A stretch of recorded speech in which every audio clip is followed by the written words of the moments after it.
So I want to introduce our speakers today. Susan Jasper has been assisting farmers and ranchers with practical biological resilience solutions to agricultural issues and product marketing since 2009 for Lincoln University Cooperative Extension, Innovative Small Farmers Outreach Program, and On-Farm Assessor for the Missouri AgrAbility Program. She is a Missouri sheep rancher who uses regenerative, adaptive grazing techniques for soil health and water quality conservation. David Middleton is a lifelong farmer and is retired from Lincoln University in Missouri. He currently performs on-farm assessments for the Missouri AgrAbility Project. On his farm, he direct markets beef, pork, and chicken. His passion is sharing his experiences and knowledge to better agriculture and its people. And Willard Downs is a professor emeritus of biological and agricultural engineering from the University of Missouri, and he has worked for the AgrAbility Project for 24 years. I am going to turn it over to them, and thank you for sharing with us. Well, hello, everyone, and I'm going to get things started with some introduction a bit for those who might not be so familiar with AgrAbility. I know many of you are. AgrAbility in Missouri is a USDA-funded program that has helped farmers and ranchers overcome barriers created by disabling conditions for almost 30 years now. We've been very fortunate in having the support of USDA for a long time. We try to do that by providing education to both potential users and also to the support community. We have some direct assistance that we can offer to farmers to get them started down the path towards overcoming disabling conditions. And then we try to work as much as possible through some of the other agencies that exist within our state and facilitate development of infrastructure and service capacity within those agencies so that we can provide some wraparound services for many of our clients. In Missouri, we're fortunate to have a partnership between University of Missouri Extension and Lincoln University Extension that brings help, on-the-farm help, to farms of all sizes and types. An initial assessment is provided. Dave Middleton will talk some about that later. He does that for us.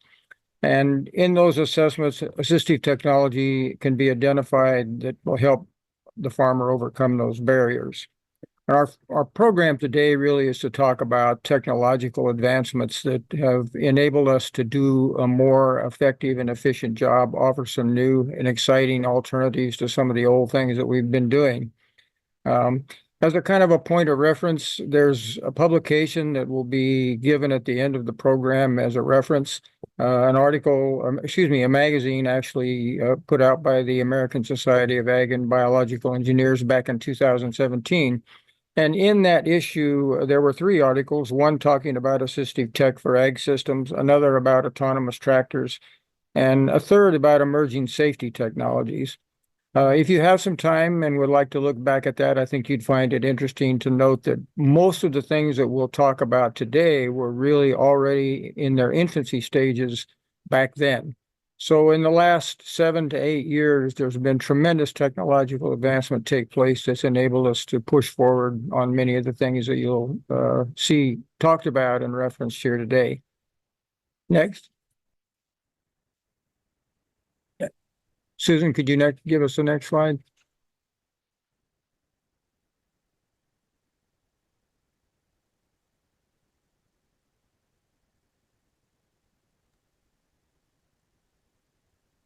Well, while waiting for that next slide, I'll go ahead and jump in. The project that we're, talking about today, of course, has mostly to deal with technology that's available for individuals with disabilities. However, it's important to note that much of the technology could be used by anyone out there in agriculture. So a major obstacle for any farmer and rancher that's dealing with a disability is overcoming mobility limitations. And so much of what we're going to talk about today has to do with overcoming those kinds of limitations. There have been many changes in the rural technology landscape. Internet's now available in a much wider sector of rural America. There have been many advancements in remote and deployable sensing and computing. Battery technology is better than it used to be, miniaturized electronics and mechanical systems. And now, of course, we're all hearing about what AI can and can't do, might or might not do.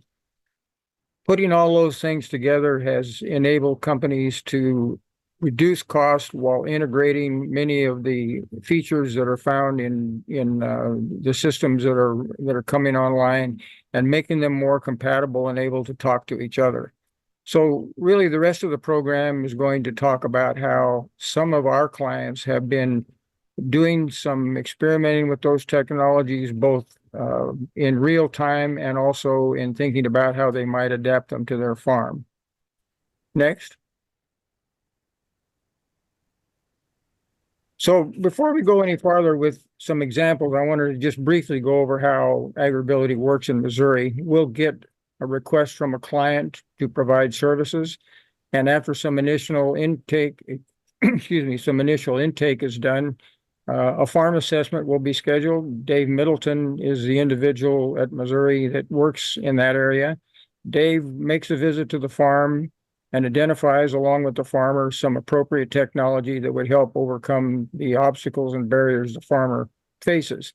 At that point, AgrAbility is no longer able to, or is not able to actually get into the funding of those particular kinds of devices. There simply aren't funds available in the grants that we all operate on to do that. So we rely on other agencies, state and federal agencies, to help do that. And sometimes it might be a Center for Independent Living if some of the needs are relatively simple. And in other cases, a referral to someone like vocational rehab or rehab services for the blind is in order. And the objective, again, is to try to provide through our liaison with other organizations and their programs a wraparound services. And we try to help our clients be integrated into their intake systems in a way that meets their expectations and requirements so that ultimately they can be successfully aided and assisted whenever possible. Dave, did you want to say anything more there? No, I'm fine. Let's go ahead and get into the presentation. Yeah, sure. Okay, so let's move on then. Well, one of the things that we have found that helps out a lot of our farmers with low vision is the radio frequency ID tags. And basically these have a chip in them and they're read with a reader. And so somebody that can't get a good vision on what a tag would be, like in a sheep or a cow, they can actually read that with a wand reader and get that up close to them where they can see that. And you can also enter all your data and everything into a computer while you're doing that. Next slide. One of the things that we do recommend a lot of times to our farmers out there that have mobility issues are gate openers. There's many different companies that do these gate openers. The ones that we have found, we like for them to be able to work on solar because a lot of times gates are not close to where there's electricity. And so they operate on a battery backup with the solar. So if there is a pasture in the back from the farm, that they can get in and out of these gates without getting on and off their tractors or in and out of their trucks, driving through, shutting the gate, going back and forth. So it's really saved a lot of time and a lot of steps for a lot of our farmers when we do these gate openers. Next slide, please. David, we have a question about the EID tags. Do those need to be close up or how far away can they be? Basically, if you are running livestock through a chute or close enough that you can get the wand reader within a couple feet of the tag, they will read them. Thank you. We work with a lot of farmers that are small farmers. So they're in high tunnels. They do different vegetables, small fruits, these sort of things. And if you're familiar with a Roomba, the robot that goes around your house and vacuums, they have come out with this little deal that basically goes around. It maps where you're going. You have to have parameters around where you're going. And in small crops, you can put something that protects like a small tomato plant until they're big enough. So these things basically run around, they till up the soil, and they've got a whip on the bottom of them, and basically they just keep cutting off these weeds until they basically run out of any energy source to keep growing. And these things are like $300. So it works well for a lot of our farmers that want to grow vegetables but can't get down on the ground to do the weeding. Next slide, please. And this is one of our clients in Missouri, and she has neuropathy problems and she has diabetes, so her feet give her a lot of problems. So she is a agroforestry producer, and she does a lot of tree production and fruit and nuts as well. And so her grow room and her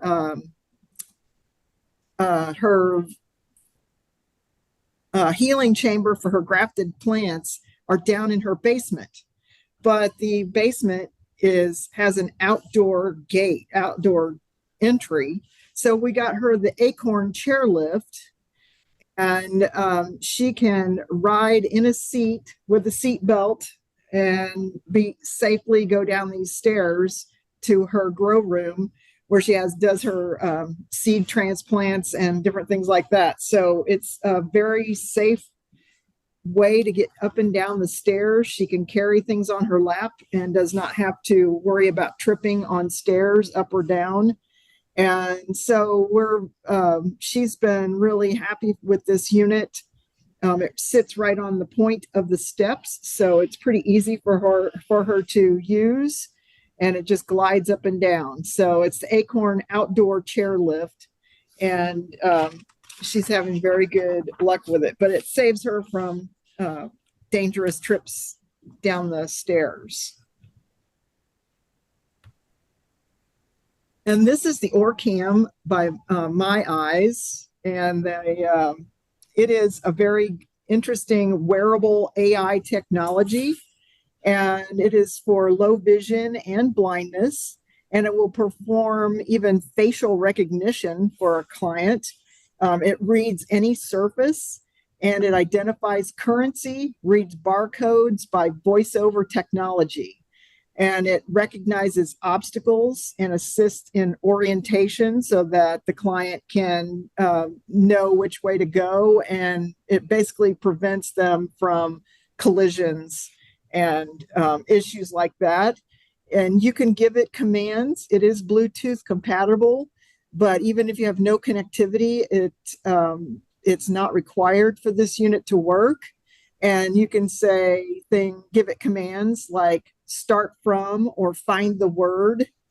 And it also translates from 25 different languages. It snaps onto your glasses, and it is point and shoot, ease of use, or voice command use. And it can also be used for beginning readers for comprehension and English as a second language readers. This is one of our farmers up in northern Missouri, and he's actively involved in using drones in his agricultural operation. I love this picture because it really says a lot about why drones are so helpful for individuals with disabilities. If you look at that picture, you can see immediately that getting around on that farm with the hilly terrain, limited sight lines, and not too many roads that you can drive your truck down is going to be a challenge. So using drones enables this farmer to be able to check fence lines, to check cattle, to see what the conditions are in various places on his farm, all relatively quickly. Now, the unit that is actually flying in front of him there is more than just an observational type of drone. That particular drone provides a lot of different capability in terms of overseeding, targeted spray application, as well as geo-referenced area-wide and rate-controlled applications. I believe that particular drone can lift about 100 pounds, as I recall. So at the lower application rates that many of today's pesticides are put on, You can cover a lot of ground with a unit like that, and using georeferencing, you can do it in a way that allows both prescriptive applications as well as broadcast types of things. It's worth noting that although this farmer has a tracked wheelchair there and can get around pretty well, that thing will handle a lot of different kinds of terrain. His ability to fly that drone puts him on a par with anyone. In that particular case, there's a supply truck that goes along with the drone that carries the chemicals and so forth. And you have to have a pilot that's pretty capable. They'll have to have some FAA certification depending upon the nature of the drone as well as the application that it's being used in. So you're going to have a pilot who's a dedicated person for that operation.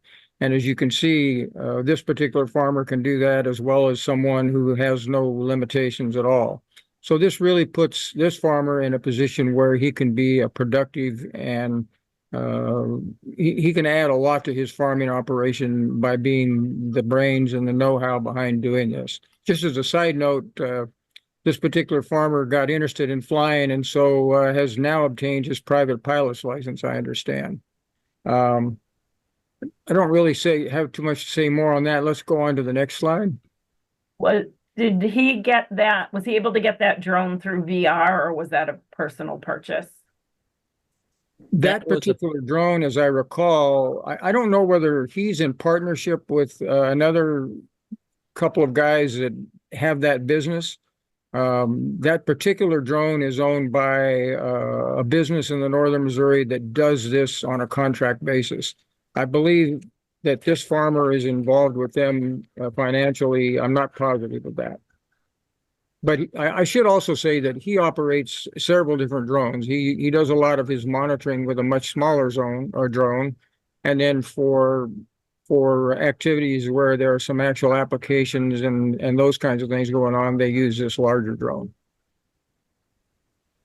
This particular slide simply shows that we do have a much longer video that talks considerably about what was going on in the previous slide, and identify some other possibilities for how drones can be used. We talked about a lot of them, but in addition to those that we already talked about, they can monitor employees, they can monitor family members, they can do a lot. And when it comes to remote sensing, using GIS camera, ultra high definition cameras, infrared sensing, you can look some at crop health, you can look at soil moisture, a lot of different possibilities exist out there with drones. No question, that's an area where there's a lot of potential moving forward. The last thing I should say is that it's important to remember, if you're going to do some drone work yourself, that you be sure and follow whatever the rules are that relate to the Federal Aviation Agency.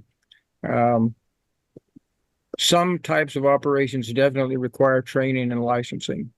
So, next. And we're going to Tess will include a link to that drone video if you'd like to see it at the end of the presentation. Yeah, thank you. David. Sorry, I was answering. Okay. Everybody now seems to have a cell phone, whether it's an iPhone or an Android. And there are so many apps on there anymore that most of them are free that you can download for weather, for just so many different applications, from doing book work, keeping track of records, just anything that you can imagine is out there that you can download on your cell phone, because the capabilities that we have with our phones now is so much more than what we've ever had before, with even some of the early computers and all that. The ability to write all of our notes, take those in the house and plug them into a computer and get all of our records updated and in a secure place off of our phone. So just look at all the different cell phone activities and apps that are out there, and you can usually find the one that you need in the App Store, or check with some of your local extension agents that they can steer you to where you need the exact app for your phone.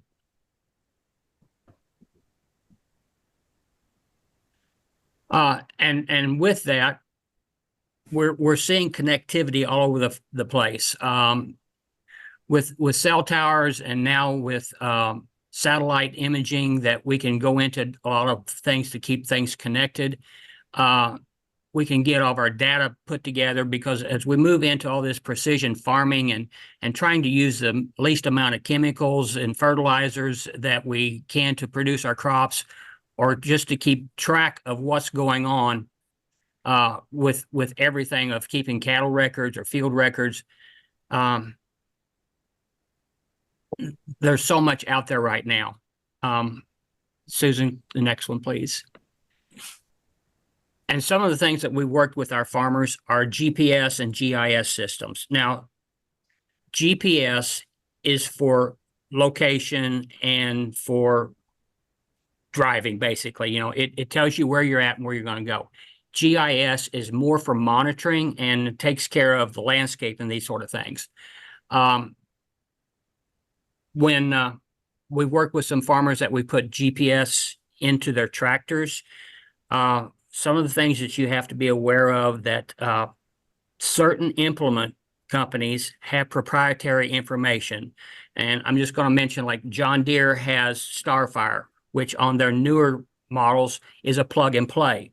It doesn't talk to the other companies that have GPS in their tractors. But there are some companies that make an autonomous thing that you can put in all your different tractors or your combines, and it will talk back and forth, because it's very important. The farmer that I did this for, he basically ran the hiller for his brother to come and plant on. So the two tractors need to sync up together. And so those are some of the things that are out there right now. Now, these are, you can do auto steer. This is not autonomous, because when you get to the end of your row, you still got to pick up your implement, turn the tractor around and put it back down. It just keeps you on a line so that you're not overspreading or underspreading, or making sure that you get the right amount on where you want to put on.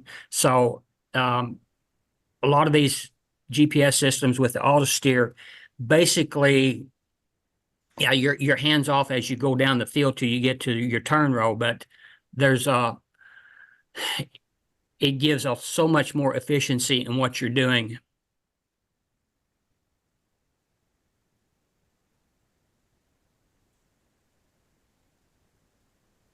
Yeah, let's go ahead and play the video just to get this one kicked off. So this is a farmer that we've been working with recently, and I personally haven't been to his farm. That's Karen working with him there. And he's using the ReWalk exoskeleton. As you can see, it allows an individual who has lower limb dysfunction to be able to actually get up and walk. It's not as simple, perhaps, as it looks right there. There's a fair amount of training that's required, and the individual needs to be able to get some training and then actually connect with the electronics and the other control systems that make that system function. And then once he passes those kinds of introductory requirements, my understanding is now that this is something that Medicare can cover as part of disability support. And David, I know you've been to this individual's farm and know more about his situation. You might be able to provide a little more background. Yeah, this farmer is a cattle farmer in Southwest Missouri, and he was injured in a four-wheeler accident, and he is paralyzed from the waist down. We were able to help him with some adaptive equipment, but he basically did all of this on his own. And Medicare has now stepped up, and that if you qualify, there is funds available through Medicare for the purchase of these, but you do have to pass certain physical requirements in order to be able to be deemed eligible to receive these.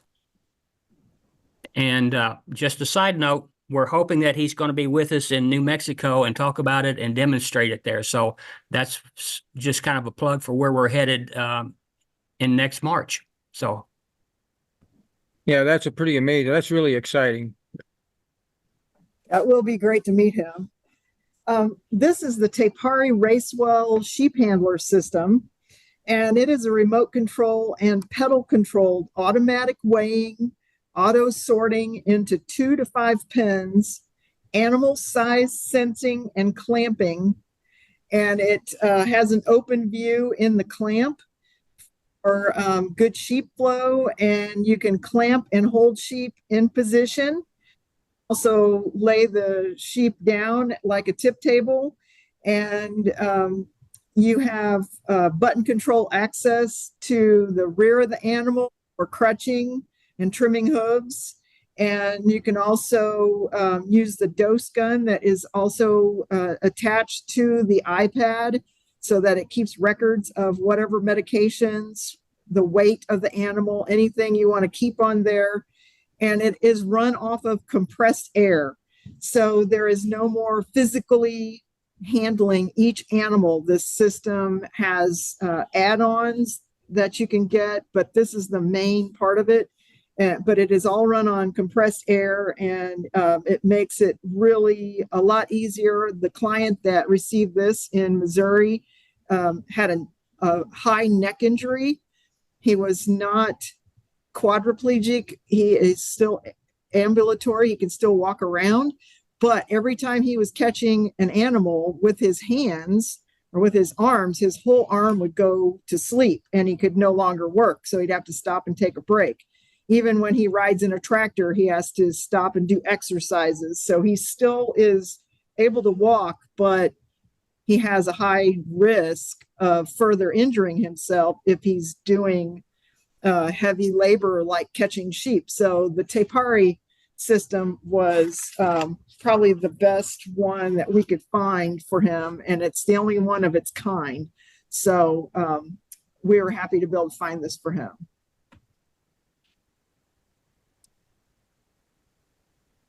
We have a lot of small dairy farms in Southwest Missouri, and in our area, you have to go down in a pit to milk cows.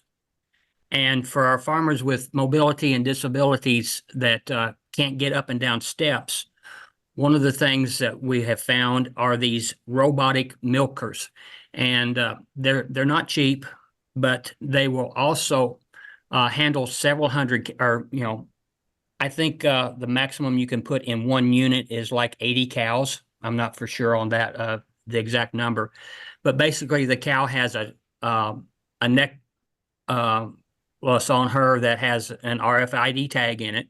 And so the computer reads the cow's number, and if it's time for her to be milked, they will milk her. If you've got a pig that wants to come in and eat every time, it will just turn her on out. But it will keep track of how much milk is produced. It can do the somatic cell counts. It can give an individual record on every cow. And so there's more than just the system to milking. There's other systems that will help with managing feed and cleaning up and these whole sort of things. But this system has been very valuable for some of our smaller farmers that cannot get down in the pit and milk cows anymore. And it also eliminates all the labor of milking twice a day or 3 times a day, 7 days a week that some of our farmers cannot do anymore. And so it's very ergonomically developed for the cows. It washes, it milks, it sanitizes, and takes care of everything that you'd be doing by hand automatically.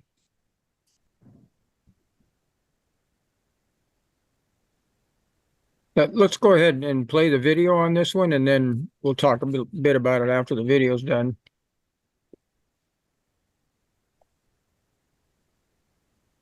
So this is a tractor that was made available to the University of Missouri in a project funded by USDA on an equipment improvement grant.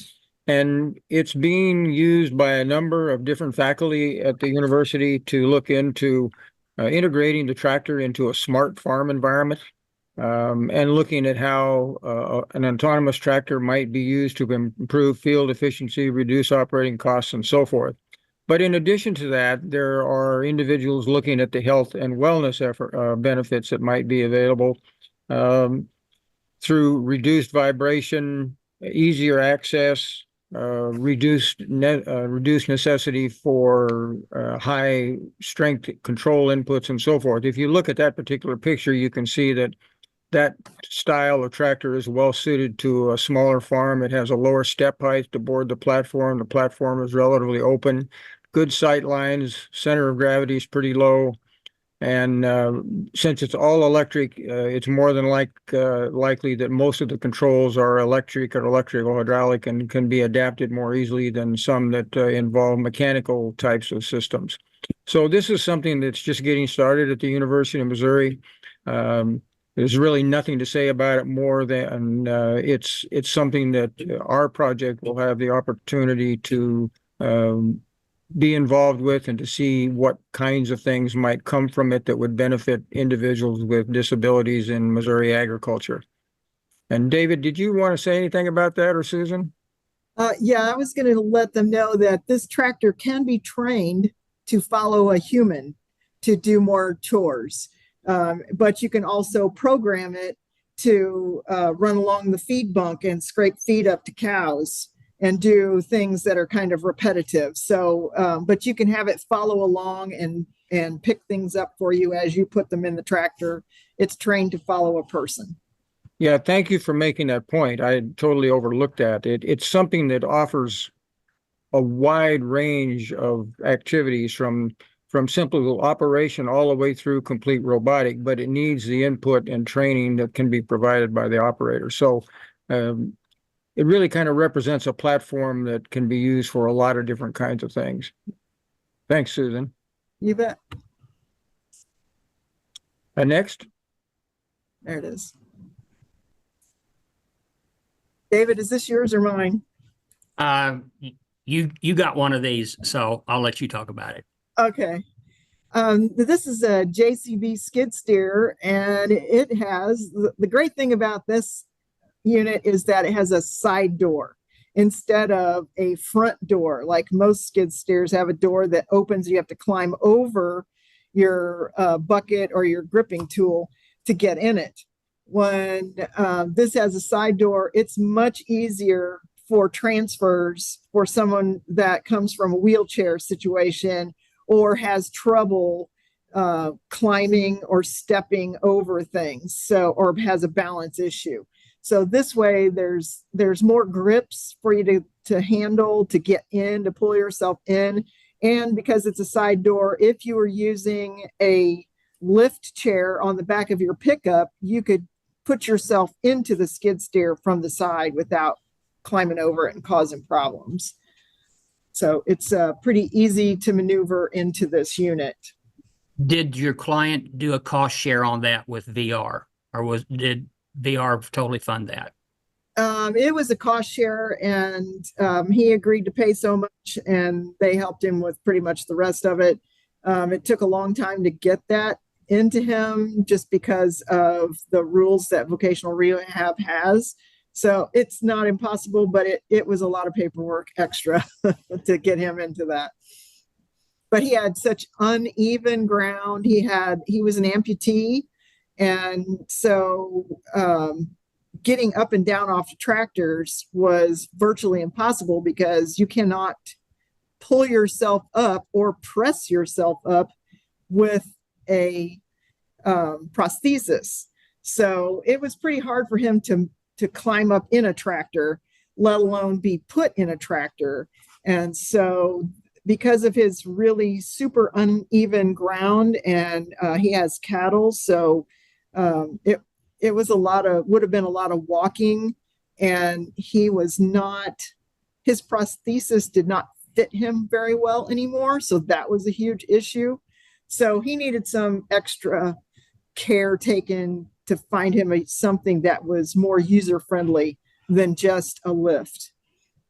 If you give me just a second here, there was a question asked. Tell us more about the truck lift. A lot of times we recommend a flatbed lift that goes on the back of a 3/4 ton pickup. These are manufactured in Indiana. They're basically the only company that makes these, but it will take a person. The lift will swing around to the door of the pickup. The person can transfer onto that, and then by remote control, they can raise themselves up, I think 14 feet high and 16 feet out, or 16 feet high, 14, one of those numbers. But it will get them into a semi, it will get them into a tractor, it will get them into a combine, and yeah, life essentials. is the one in Walcott, Indiana that we use. And I don't know how many of these I've recommended, but they are life changers for so many farmers that are paralyzed from the waist down or whatever, or amputees, to get them into places that you get them back on a tractor and you've changed their lives. What cost share program is available for, let me find this one. What cost share program is available for limited?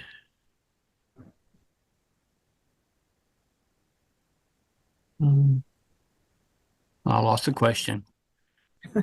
Tess, do you have the question? Yeah, it says what cost share programs exist for those with limited mobility and those with cognitive disabilities? Also, is there a listing of devices that are covered by Medicare, Medicaid? I don't know about Medicare, Medicaid, but yes, our vocational rehabilitation in Missouri and rehab services for the blind are our major funders for those adaptive technologies. Most and once again, they have to meet income guidelines to be eligible. And sometimes if they're above the eligibility, that's when the cost share comes in to get what they need. Because this is through the Department of Elementary and Secondary Education Workforce Development. So it keeps people working and paying taxes. And that's what the state of Missouri wants, is more taxes coming in so that they can do more things, basically. So I don't know how other states operate, but that's how we do it in Missouri.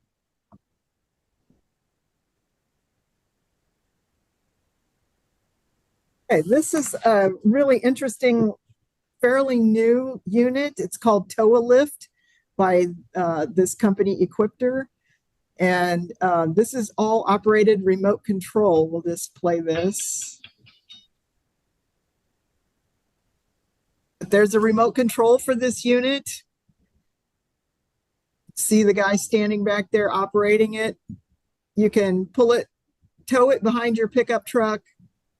And with the remote control, basically it unhitches itself from the truck. And now it's a fork truck, a forklift.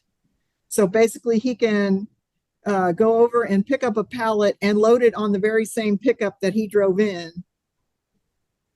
And then turn it around and hitch it back up and drive away. The beauty of this is that the operator does not need to ever leave their wheelchair if that's what they're using. They are not subjected to all the vibration and bumpy ride that you might have in a skid steer or a tractor. So if you are able to wheel yourself around, you can use this to load up trucks all day long and never have to ride in it or on it. And so that is pretty handy for cutting down on vibration and fatigue issues for folks in chairs or who have just any kind of fatigue issues due to vibration of equipment. Susan, do you know what the lift capacity is on that tow lift? Could it be used for large round bales? I want to say it is between 1,000 and 1,500 pounds, but those are road tires. So it probably would depend upon the weight bearing load of those tires. Not a hard company to get a hold of. And there's the website underneath there for more details on that.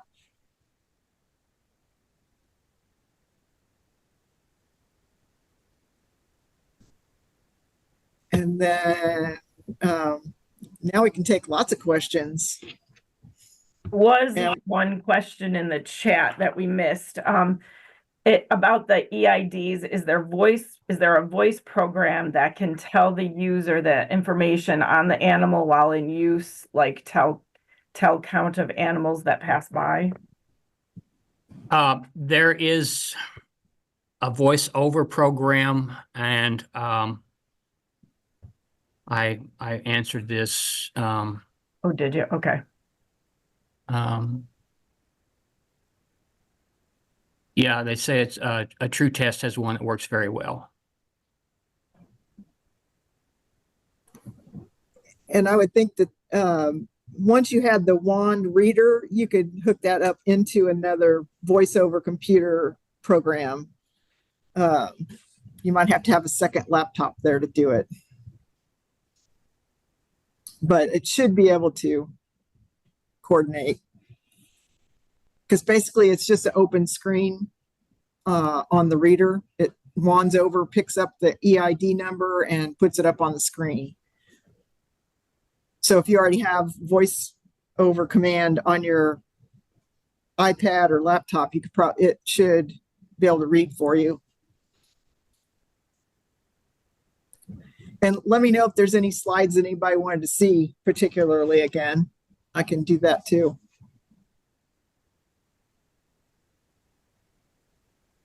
There's a question, does TE Pari make a cattle handler system? They do have candle handling system too. I have not really looked into that one, but it should be all air operated as well. But they have, but there are other systems that we already have here in America that you can get on air handling, compressed air.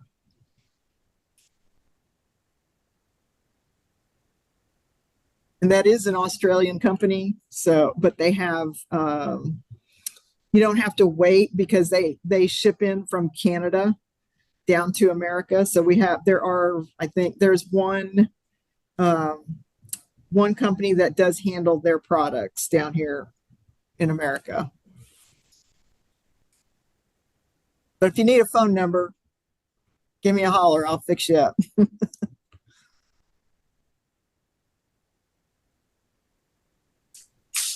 Was there any other questions? There's none in there at the moment. Feel free to put any questions you have in the chat. Oh, you got one new one. It says, Tina here in Nebraska, we love the silencer working chute with the turret system for cattle handling. Okay, the person never has to be in pushing the cattle. Nice round tub helps with that for sure. Yeah. Jose asked to see the IoT slide again. Okay.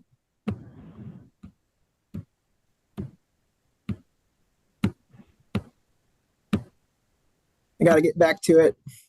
Sorry. Yep, no problem.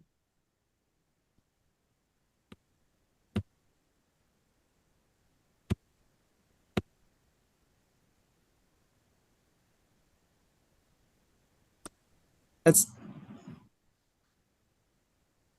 www.brsoftech.com. He said the one after that. The one after that. Okay. This one, data-driven farms.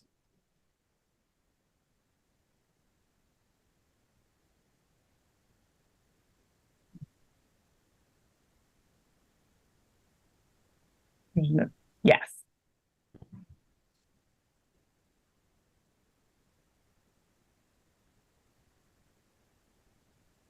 Oh, I just did that backwards.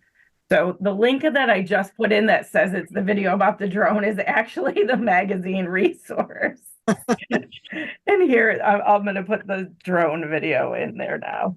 Sorry about that.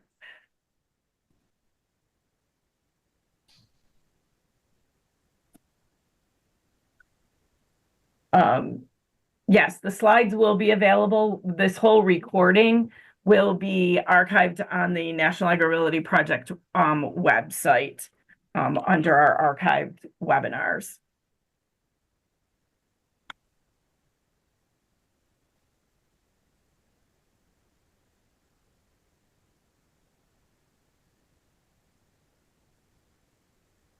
Any other questions?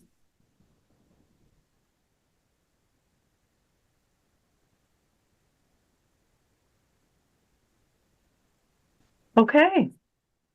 Well, thank you all for your presentation today. As you exit the Zoom, you will be asked to fill out an evaluation, and we would appreciate it if you would, so that we can continue to improve on the information we send out to everyone. So, again, thank you very much. Tabitha asked how they can obtain a copy of this poster, I believe that you're showing there. Under that web address that's underneath it is where I got it. Okay. All right. And the website link request, is that for which link? For the drone. To the drone? Link for your website, please. It says for the National AgrAbility Project website. Is that what you were asking, Pam?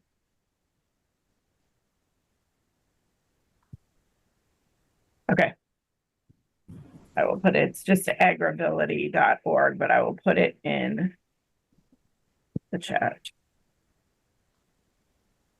You know, if we have just a few minutes, I might say one more thing that we didn't really have a chance to discuss today, but out there are a lot of possibilities that surround the idea of wearable technology and wearable devices too. I was talking to an ag engineer just the other day in the safety arena that's interested in looking at the possibility of tagging kids with a sensor that will report back to a unit that monitors where they are and has the ability to shut off such things as grain augers and so forth. And while that might seem a little like overkill on many farms, it brings up the idea of wearable technology, both in terms of what it might do for safety, as well as monitoring all kinds of other factors. So just something to keep in mind. Be aware that there are a lot of advancements taking place in wearable technology that have application in agriculture.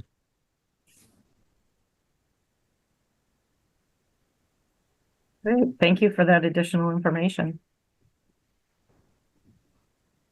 Great. If there are no further questions, I guess we will say goodbye. Enjoy your afternoon, and please fill out the evaluation that pops up when you leave the thing.